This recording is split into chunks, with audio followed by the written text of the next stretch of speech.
Hey everyone, today we have some huge updates in Wrath Classic, including ULDUAR nerfs, Paladin buffs, and Blizzard has to pay a $35 million fine. Glad I'm not them.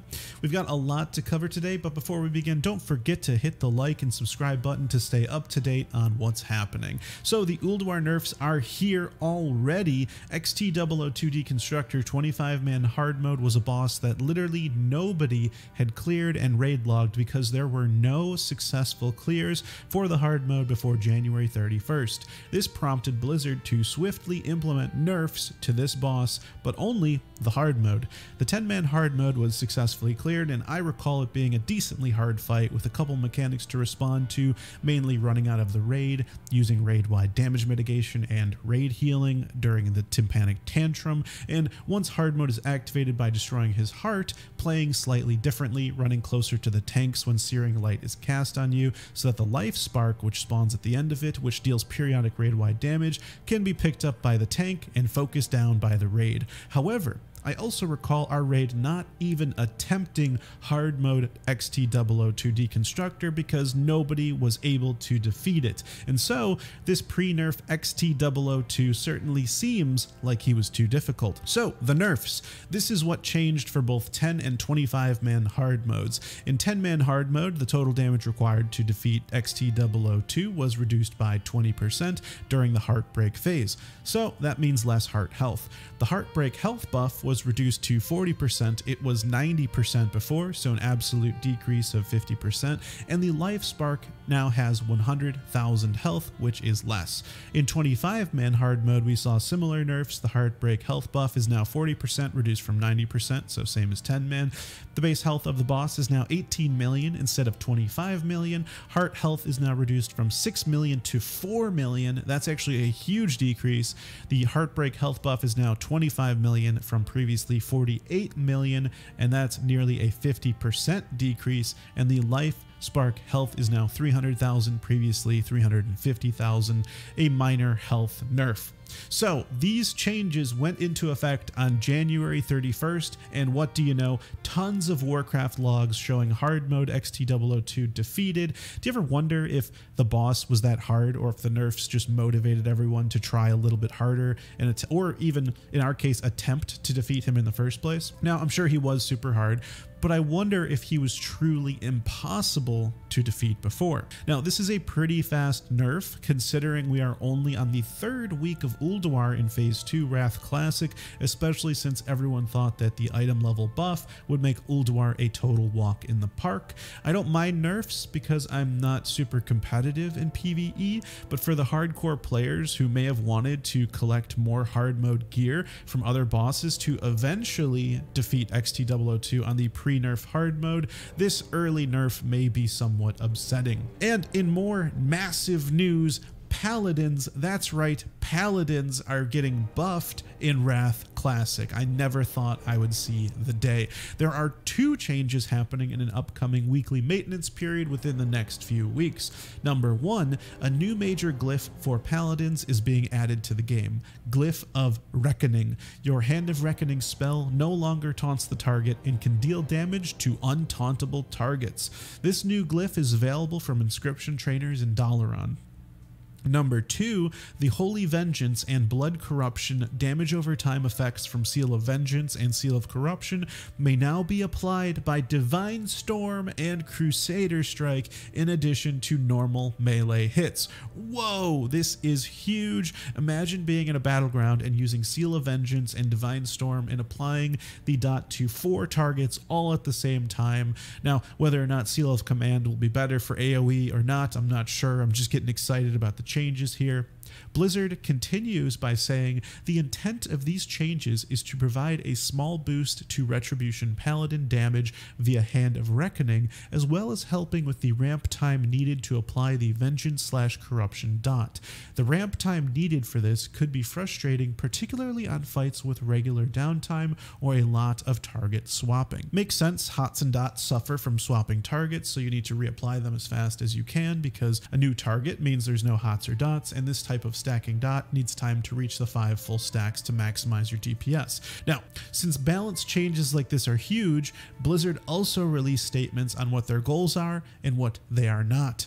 Blizzard's goal with this change is to give Paladins a bump to bring them on par with Fury Warriors' performance right now. Now, where are Fury Warriors? They're actually 7th from the bottom in terms of Ulduar boss damage. Ret Paladins are 5th from the bottom, so basically they just want to make Ret better than Frost Mage and Beast Mastery Hunter. However, Blizzard continues by saying, using the end of the previous tier as a baseline, Fury Warriors were also close to the bottom of the meters, but as new, more powerful gear is beginning to be acquired, they are beginning to trend upward and will continue to do so with an increasing pace for the rest of the expansion.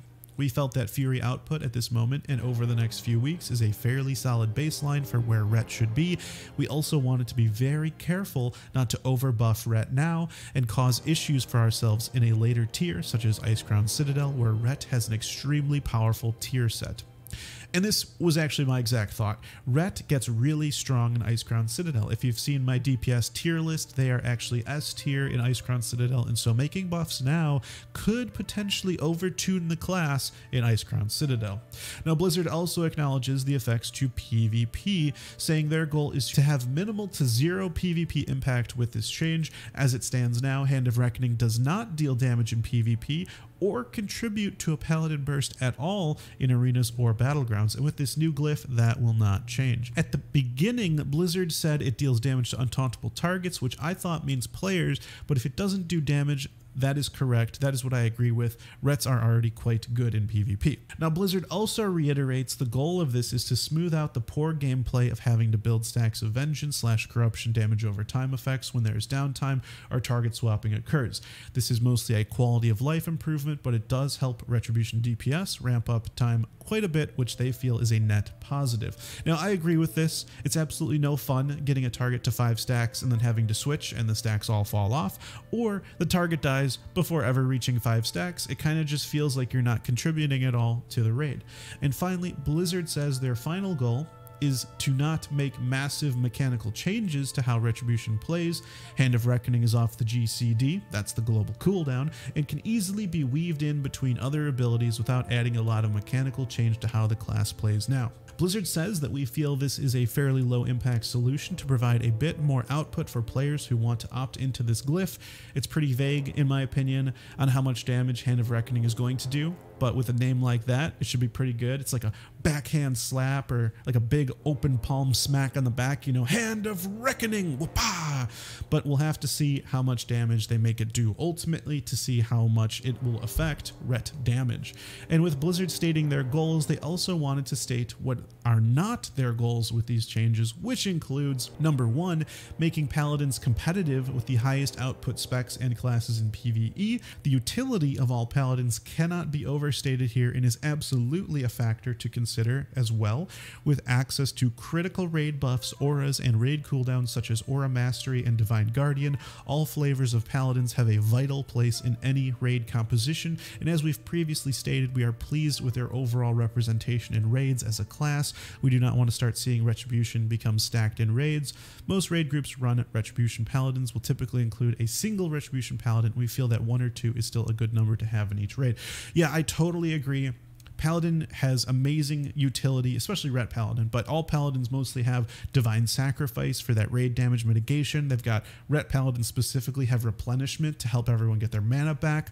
Hand of Protection or BOP to prevent physical damage. They've got Dispels. There's lots of things that need dispelling in Ulduar. Hand of Freedom is fantastic. There are so many helpful tools. Of course, those auras, Fire Resistance Aura, Frost Resistance Aura, these are all super helpful. So yeah, absolutely Paladins are already a great utility class. Number 2 on Blizzard's not a goal list, we have embark on an effort to provide ongoing balance to all classes phase over phase. This is something they don't want to do. We think it's important to WoW Classic that classes behave largely as you would expect them to throughout the current expansion without constantly worrying about major design changes altering the feel of the class. This includes having them scale mostly as you'd expect them to. Warriors are a great example of this, and in almost every early expansion of WoW, Warriors start weak and scale exceptionally well with gear. Totally agree. This is especially true in Wrath, where armor penetration becomes more prevalent and available around the midpoint of the expansion, and gear in the later tiers is more tightly optimized to allow warriors to lean into their strengths and shine. This sort of ebb and flow feels right for Classic, and we do not want to change this paradigm, and feel that these adjustments will allow Retribution to stay more relevant now without creating a massive new imbalance or placing them well above where we'd expect them to be relative to other classes and specs during this or future phases. Well said, and I agree. Seeing different classes shine in different phases due to available gear is a fun dynamic that gives the game depth. And of course, we don't want to worry about more changes, but honestly, I'm a little worried.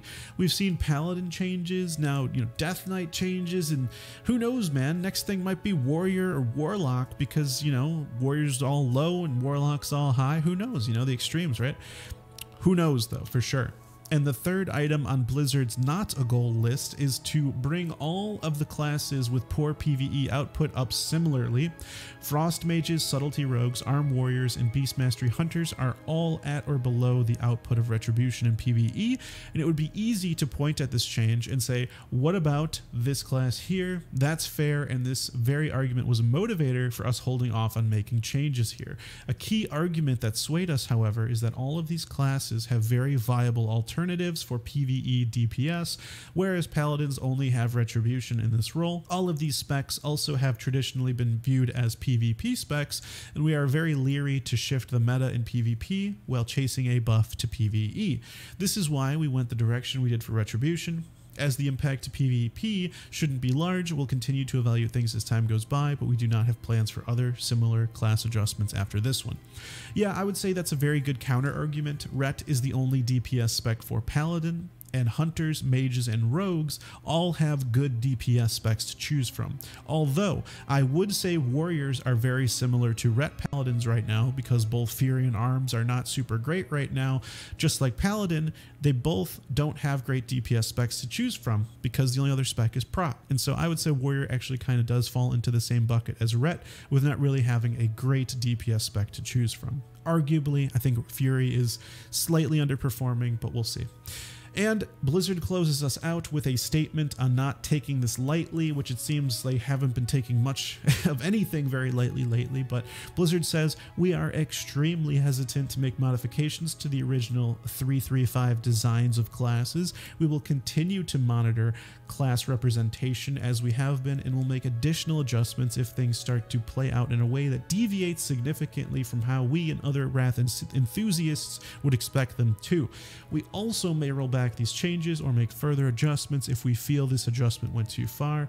We will continue to be very cautious with changes in general, and we will reserve these adjustments for specific situations. We appreciate all the feedback we've gotten on this topic and the changes we've opted to make here.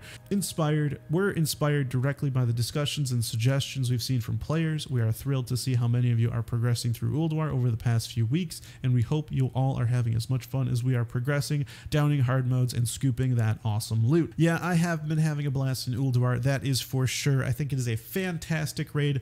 By the way, come watch me put together Volunteer Fridays and Saturdays, 8 p.m. Central Standard on Twitch or YouTube. All right, moving on to our final topic. Blizzard has to pay $35 million to the SEC because they lacked the procedures to collect and analyze employee complaints of workplace misconduct. As a result, did not assess if any issues existed that would require public disclosure. On top of that, Blizzard violated a whistleblower protection rule by requiring former employees to let Blizzard know if they had received a request for information from the SEC, a rule existing to ensure employees aren't prevented from informing regulators about wrongdoing. Wow, Blizzard, just wow. Now, I find this interesting because they have to let the SEC know because people are investing in Blizzard, and they need to be able to know if there's misconduct. This could affect investors. That could affect the stock price. I think it's crazy how this is actually happening, and it really explains why the $35 million are not going towards the victims of this workplace discrimination, because the SEC is actually issuing this fine for the absence of regulatory controls and procedures, not if the discrimination actually took place. Now, honestly, I'm glad it all came to light, and Blizzard is paying yet again another price for their negligence, and hopefully now there will be proper procedures in place so that workplace discrimination doesn't happen in the future. Now that's all the news I have for you this time. Thanks for watching, and I will see you in the next one. Take care.